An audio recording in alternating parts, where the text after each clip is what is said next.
లో మీ అందరికీ శుభములు తెలియజేస్తున్నాం. Good morning to all. ఈరోజు దేవుని వాగ్దానం ఏంటంటే యెషయా గ్రంథం 60వ అధ్యాయం 1వ వచనం. ఒకసారి చదువుదామా?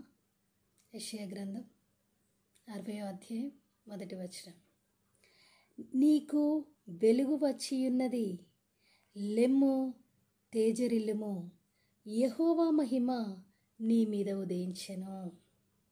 చాలామంది ఇక నాకు ఏ హోప్ లేదన్నట్టు, ఇక నాకు ఫ్యూచరే లేదని అన్నట్టు, ఇక నా బ్రతుకు ఇంతే అన్నట్టు ఎంతో కృంగిపోయి ఉన్నారేమో ఈ వాగ్దానం వింటున్నవారు.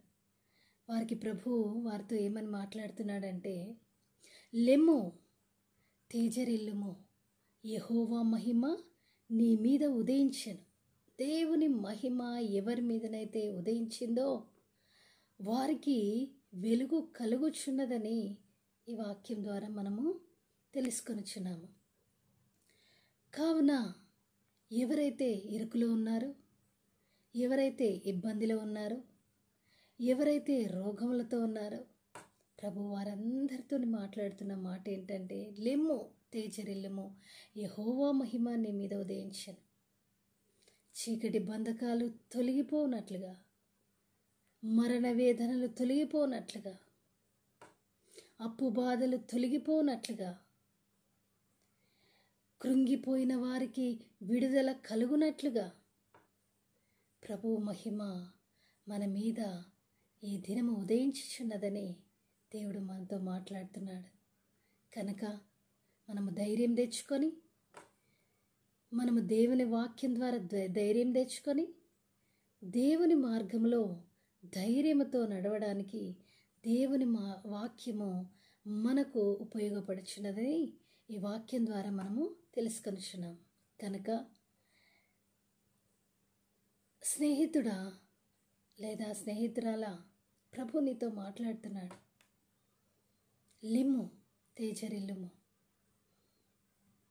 దేవుడు ఇక నీ జీవితంలో చీకటి ఉండనీయడని, చీకటి బ్రతుకు నీకు ఉండదని, కష్టము ఇక ఉండదని, బాధలు ఇక ఉండవని ఆయన మన మీద ప్రకాశించుచున్నాడు.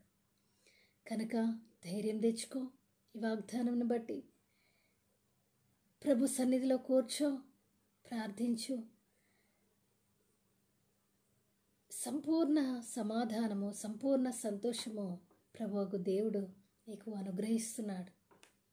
దేవుడు ఉదయిస్తున్నాడు అనట్లేదు, ఉదయించెను అని రాయబడి ఉంది. కనుక ప్రభు ఆల్రెడీ మన మీద ఉదయించాడు. ఇక దిగులు పడనక్కర్లేదు, ఇక భయపడనక్కర్లేదు, ఇక వేదన చెందనక్కర్లేదు.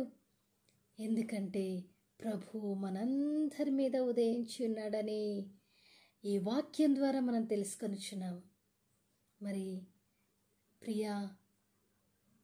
దేవుని ప్రియ బిడ్డలారా, ఈ వాగ్దానం బట్టి దేవునికి మహిమ, ఘనత, ప్రభావం చెల్లునుగాక.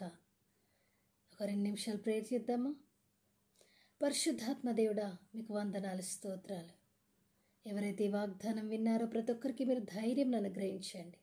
మీ కృపా కనికరములు వారికి తోడుగా ఉంచండి. నానావిధ రోగముల చేత ఎవరైతే బాధపడుతున్నారో యేసుక్రీస్తు నామములో స్వస్థత కలుగునుగాక. ఎవరైతే ఇరుకులో, ఇబ్బందిలో ఉన్నారో, దిక్కుతోచిన స్థితిలో ఉన్నారో యేసు నామములో వారికి విడుదల కలుగునుగాక. ఎంతమంది అయితే ఈ వాగ్దానం విన్నారో వారికి నీ కృప కలుగునుగాక, నీ సహాయం అందునుగాక. యేసు నామములో ఈ ప్రార్థన పొందుకొని ఉన్నాము తండ్రి. ఆమెన్. ప్రైజ్